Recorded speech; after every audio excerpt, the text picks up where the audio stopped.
Actually எனக்கு ரொம்ப பிடிச்சது வந்து சமந்தா வந்து ரொம்ப ஹார்ட் ஒர்க்கிங் ஆக்டர் அண்ட் ரொம்ப ரொம்ப committed, one of my best friends.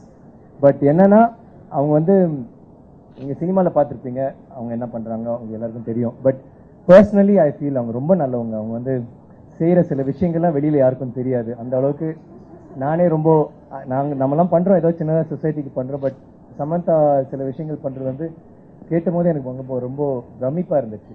Like summon so young, அந்த ஒரு மெச்சூரிட்டி, அந்த இது வந்து ஒரு மிகப்பெரிய ஒரு அப்பா நீ தான் சொல்லிட்டேன். நீ கரெக்டாக சொன்னா. Honestly, I don't think நான் வந்து இந்த படம் நிஜமா சொன்னா it is a very exerting, physically, mentally straining film. எனக்கு and I think that இவங்க ரெண்டு பேர் இல்லைன்னா நான் இந்த I wouldn't have been able to do this film.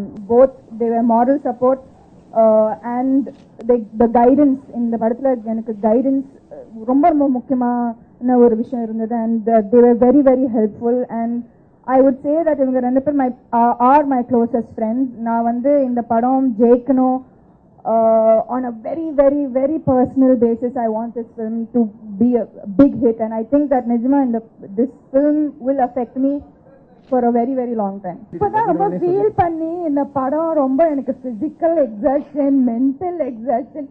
பாருங்க இதுல வந்து இந்த படத்துல 3 பாட்டு இருக்குங்க, 4 பாட்டு. அதுல 3 பாட்டு இவங்க மட்டும் தான் சோலோ.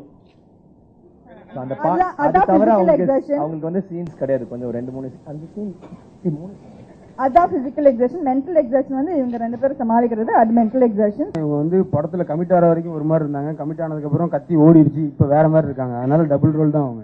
செட் வந்து அது கதைப்படி ஒரு ஆந்திராவில் நடக்கிற ஒரு சாங். ஸோ அதனாலதான் வந்து ஆக்சுவலா இவன் ஃபார் சார்மிங். ஜியாகிரபிக்கலா இந்த படத்துல வந்து ஒவ்வொரு ரீஜனுக்கும் அந்தந்த ரீஜனுக்கான ஆர்டிஸ்ட் நடிக்க வச்சிருக்கோம். கதை வந்து ஆந்திராவுக்கு போகும்போது ஆந்திராவில் இருக்க ஆர்டிஸ்ட், பாம்பேக்கு போகும்போது அங்க இருக்கிறவங்க, அந்த மாதிரி. ஸோ அதனால சார்மியை போடுவோம். அந்த சாங் ஷூட் பண்ணது வந்து சென்னையில். ஸோ கொஞ்சம் ஆந்திராவை மேட்ச் பண்ணி சில விஷயங்கள் பண்ண வேண்டியிருந்தது, அதுக்காக செட் போட்டோம்.